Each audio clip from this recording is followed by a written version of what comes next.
Welcome back to my channel. So basically আমার সাথে একটা স্ক্যাম হয়েছে, আর সেটা আমি আজকে বুঝতে পেরেছি। কি স্ক্যাম হয়েছে সেটা তোমাদেরকে দেখাচ্ছি এখন। দেখো, এখানে দেখতে পাবে এই যে পাতাটা, পুরো এই ডালটা সমেত এই অবধি মরে গেছে। আর এই যে নতুন পাতা গজাচ্ছিল, এগুলোও কালো হয়ে যাচ্ছে। সেরকম সারা গাছে অনেক জায়গায় আছে এরকম।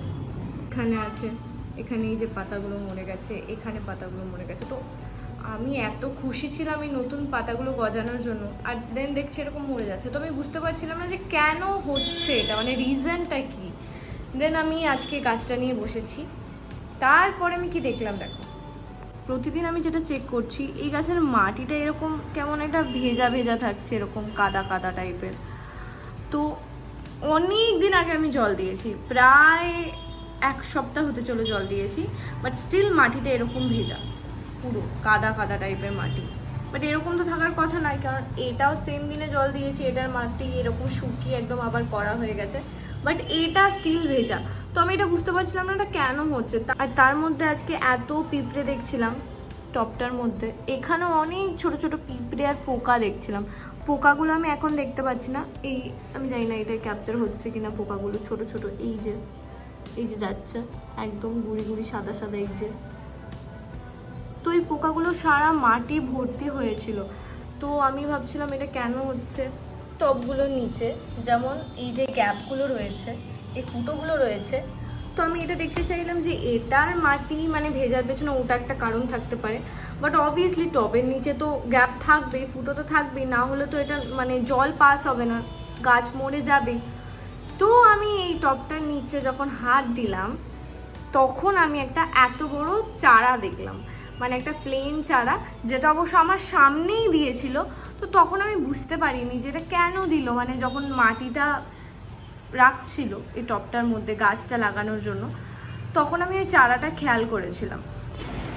তো না, যখন বেসিক্যালি আমার সামনে টবের মধ্যে মাটি ঢালছিল, একটা চারা টবের নিচে রাখলো, সেটা আমি দেখেছিলাম। আমি ভেবেছিলাম হয়তো মানে এখন রাখলো বা মাটির সাথে মিক্স করে দেবে বা কিছু, আমি অত ভাবিনি, আমি জাস্ট তাকিয়েই ছিলাম।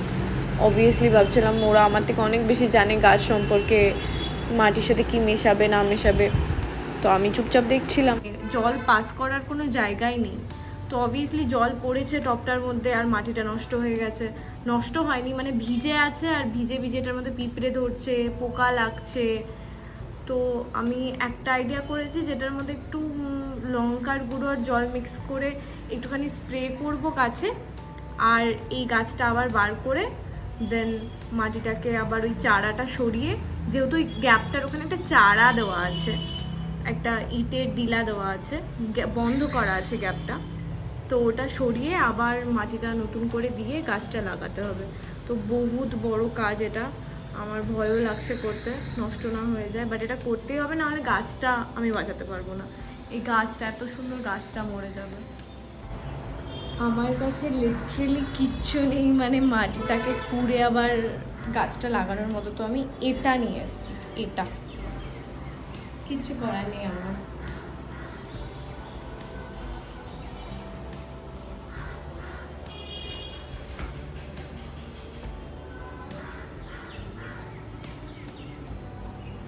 যখন আমি মাটিটা করছিলাম, মানে তখন আমি দেখছিলাম পুরো কাদা রয়েছে ভেতরটা। আর এদিকে আমি জল দিয়েছি 1 সপ্তাহ আগে, 1 সপ্তাহ ধরে গোড়াটাই ভেজা ভেজা মাটির মধ্যে রয়েছে।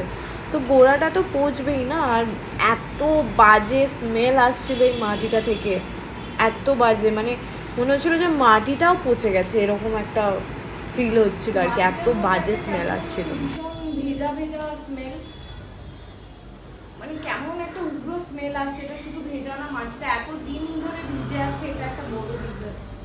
আর আমি এখন বুঝতে পারছি কেন গাছটা মরে যাচ্ছে। আমি থাকলে আমিও মরে যাবো মাটিটার মধ্যে।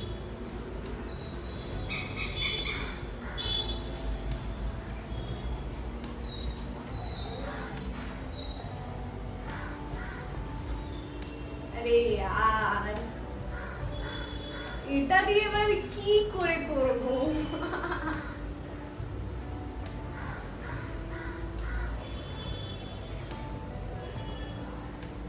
মাটিগুলো আমাকে বার করে এখানে রাখতেই হবে, নাহলে মানে করা যাবে না, কোনো উপায় নেই। খাটতে হবে। আমি না এতক্ষণ পর ক্যামেরায় গিয়ে রিয়েলাইজ করলাম যে আগের ভিডিওটা আমার মুখ কেটে গেছে। কি সুন্দরভাবে আমি ক্যামেরাগুলো যে সেট করি, সত্যি। তো বেসিক্যালি এতক্ষণ আমি আলোর উল্টো দিকে ক্যামেরা রেখেছিলাম, আর দ্বিতীয় হচ্ছে আমি এমন জায়গায় ক্যামেরা রেখেছিলাম এই অবধি আসছে, সেটা আমি এখন দেখলাম। ওয়াও, অসাধারণ।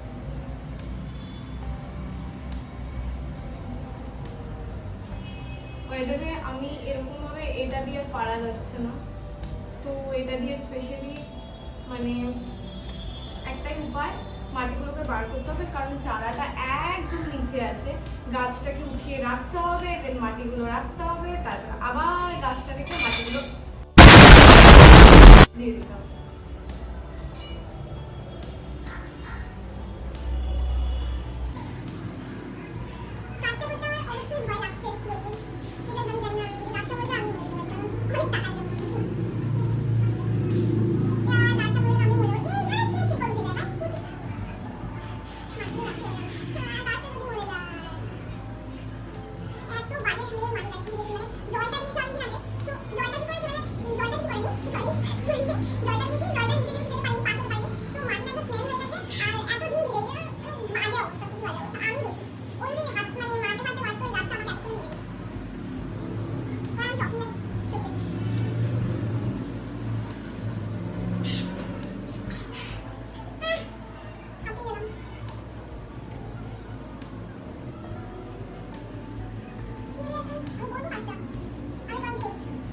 মরে যাবে না তো, গাছটা মরে গেলে আমিও মরে যাবো, কারণ এটা আমি আমার লাস্ট টিউশনের স্যালারি থেকে টাকা বাঁচিয়ে আমি গাছটা কিনেছিলাম। মাটিটারও টাকা দিতে হয়েছে, শেষে মাটি কিন্তু টাকা দিতে হবে।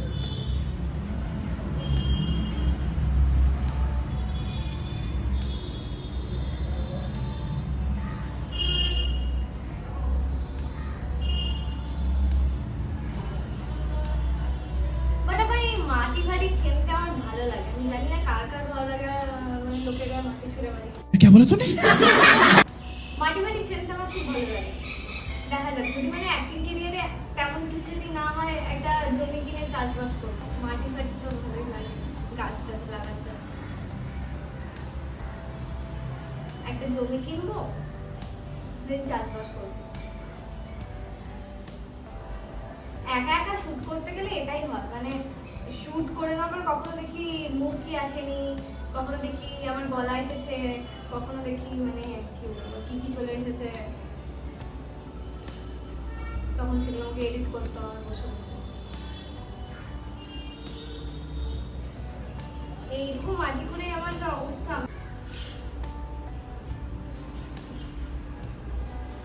আমার বাবার ভীষণ গাছপালা পছন্দ, মানে গাছপালা লাগাবে, একটুখানি বাড়ির লোককে একদম তাজা সবজি খাওয়াবে।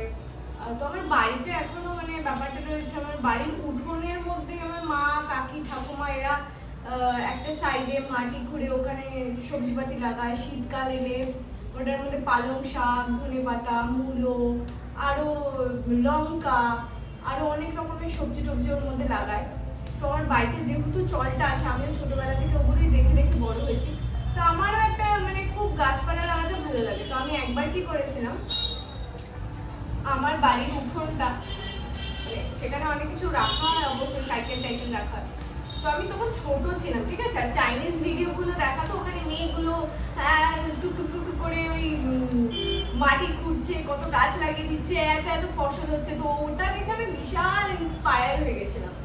এত ইন্সপায়ার্ড হয়েছিলাম যে মাটি খুঁড়ে আমি এতগুলো মানে কতটা জায়গা হবে এরকম একটা জায়গার মধ্যে মাটি খুঁড়েছি, এতগুলো গাজরের যে ছোট ছোট বীজ থাকে গাজরের, তো সেই বীজগুলোকে জলে ভিজিয়ে রাখতে হয়, দেন সন্ধ্যাবেলার দিকে ওটা ছড়িয়ে দিতে হয়। যেই মাঠ বলো, যেই জায়গাটা তুমি বুনবে জিনিসটা, ফসলটা, সেখানে।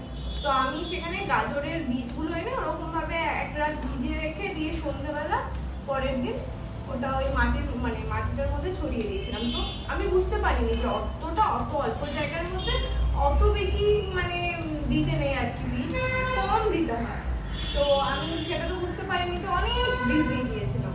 হয়েছিল বাট এত সরু সরু গাজর হয়েছিল, ওটার এত গাজরের মধ্যে একটা গাজর একটুখানি মোটা হয়েছিল নর্মাল সাইজের, তাছাড়া সব গাজর ভীষণ সরু সরু হয়েছিল। বাট আমার বাড়ির লোক স্টিল ওগুলোকে খেয়েছিল সবজির মধ্যে দিয়ে দিয়ে।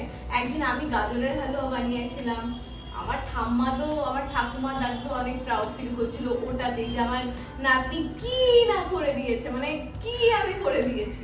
বাট স্টিল আমি করেছিলাম, আমি অনেক ছোট ছিলাম, বাট আমি স্টিল, কেই বা করে এইসব, আমি তো করেছি। অত ছোট বয়সে আমি গাজর লাগিয়েছিলাম, গাজর চাষ করেছিলাম, সরি।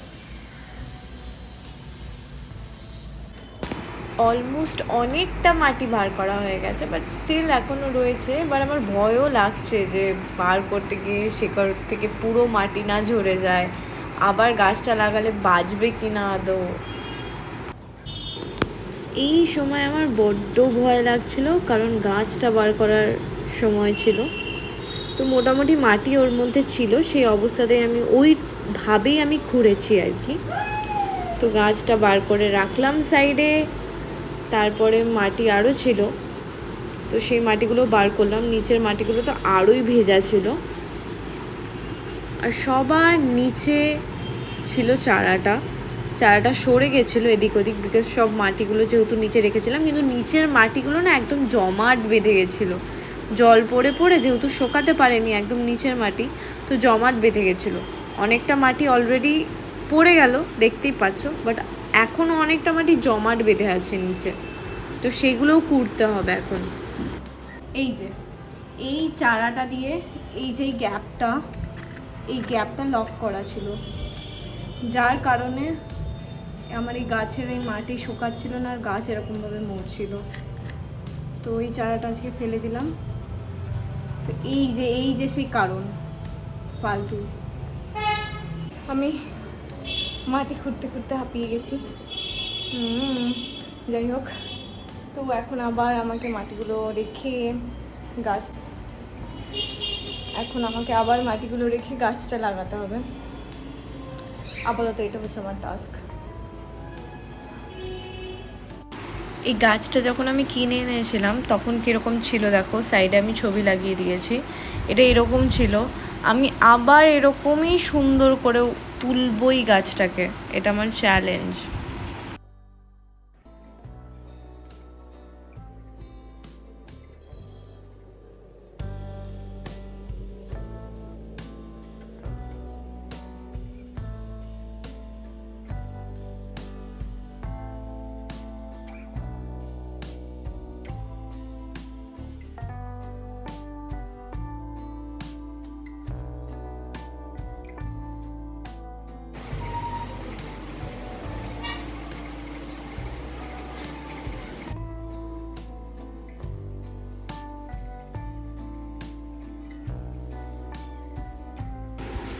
সো তোমরা দেখতেই পেলে যে গাছটাকে আমি আবার আগের পর্যায়ে ফিরিয়ে আনার চেষ্টা করছি, আরও হেলদি করার চেষ্টা করছি।